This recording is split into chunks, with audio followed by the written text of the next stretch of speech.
Coba kamu perhatiin deh, yang ini pedoman gizi seimbang, sedangkan ini konsep 4 sehat 5 sempurna.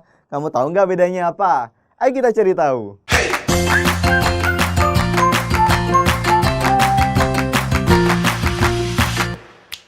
Halo guys, bertemu lagi nih dengan aku. By the way, apakah kamu sudah menjalankan pedoman gizi seimbang? Atau jangan-jangan kamu masih akrab dengan konsep 4 sehat 5 sempurna? Ayo yang mana? Kamu harus tahu nih, sekarang konsep 4 sehat 5 sempurna dianggap sudah tidak sesuai untuk masyarakat Indonesia. Emang kenapa, Kak? Sabar. Biar tahu alasannya, makanya kali ini kita akan membahas tentang perbedaan pedoman gizi seimbang dan konsep 4 sehat 5 sempurna. Karena sebelumnya kalian udah tahu apa itu pedoman gizi seimbang, jadi kita lanjut ke konsep 4 sehat 5 sempurna. Tapi aku ceritain dulu nih awal mula konsep ini berkembang di Indonesia. Awalnya konsep 4 sehat 5 sempurna merupakan kampanye yang dipopulerkan Bapak Gizi Indonesia, Profesor Purwosudarmo, sekitar tahun 1952. Konsep ini dikembangkan untuk membuat masyarakat memahami pola makan agar masalah kurang gizi pada masa itu dapat diatasi. Karena pada masa itu, masalah gizi utama yang harus segera diatasi adalah kelaparan berat yang menyebabkan kwashiorkor dan marasmus atau gizi buruk. Sehingga harus segera diperbaiki dengan pola makan 4 sehat 5 sempurna yang pada masa itu dirasa paling cocok. Nah, sekarang aku jelasin deh konsep 4 sehat 5 sempurna itu gimana.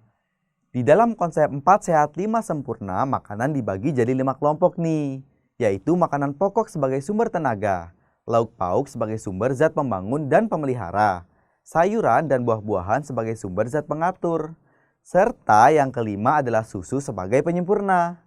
Jadi kalau kita makan makanan pokok, lauk pauk, sayur, dan buah-buahan itu disebut sebagai makanan sehat, dan baru akan sempurna jika ditambah susu. Tapi guys, kalau kamu perhatikan baik-baik nih, di konsep 4 sehat 5 sempurna ini sayangnya tidak terdapat panduan berapa banyak jumlah yang harus dimakan. Jadi orang bisa makan sesukanya tanpa memperhatikan porsi makan masing-masing. Misalnya gini nih, ada orang yang makan makanan mengandung keempat kelompok makanan.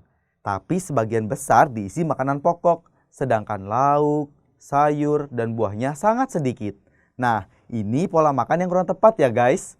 Karena jika dibiarkan dapat menyebabkan kegemukan dan obesitas yang dapat memicu terjadinya berbagai penyakit tidak menular seperti diabetes mellitus, hipertensi, bahkan penyakit jantung koroner. Nah, karena hal tersebut maka kasus kegemukan atau obesitas semakin meningkat. Makanya nih konsep 4 sehat 5 sempurna menjadi tidak sesuai lagi bagi masyarakat Indonesia. Sehingga dikembangkanlah pedoman baru yaitu pedoman gizi seimbang. Memangnya apa sih perbedaan antara pedoman gizi seimbang dengan konsep 4 sehat 5 sempurna? Nah, sekarang coba kalian perhatiin deh. Dari modelnya aja udah kelihatan bedanya. Pada pedoman gizi seimbang tidak hanya menjelaskan mengenai makanan, tetapi juga melakukan praktik hidup bersih, melakukan aktivitas fisik, dan menjaga berat badan normal. Beda nih sama konsep 4 sehat 5 sempurna yang cuma memberikan panduan tentang makanan. Terus, pada pedoman gizi seimbang memperhitungkan jumlah atau porsi dan proporsi jenis makanan yang harus dikonsumsi setiap harinya. Sedangkan pada 4 sehat 5 sempurna hanya menyarankan jenis kelompok makanan yang harus dikonsumsi. Perbedaan berikutnya, pada pedoman gizi seimbang tidak mengunggulkan salah satu jenis makanan atau minuman tertentu. Sedangkan pada 4 sehat 5 sempurna memberikan kesan bahwa susu sebagai penyempurna.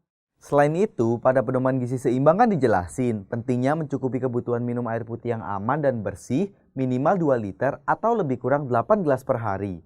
Sedangkan pada 4 sehat 5 sempurna tidak mencantumkan bahwa tubuh perlu minum air putih. Ayo, gimana nih? Sekarang kamu udah ngerti kan perbedaan antara konsep 4 sehat 5 sempurna dan pedoman gizi seimbang? Ngerti dong ya? Terus karena kamu udah ngerti nih, jangan lupa mulai sekarang gunakan pedoman gizi seimbang supaya kesehatan kamu terus terjaga. Jangan ragu juga buat kasih tahu ke orang-orang sekitarmu biar semua tetap sehat. Oke, selanjutnya kita bakal mengulik tentang sesuatu yang enak-enak nih. Pasti kamu suka, yaitu tentang keanekaragaman makanan. Nah, kalau gitu sampai ketemu di video selanjutnya ya. Bye!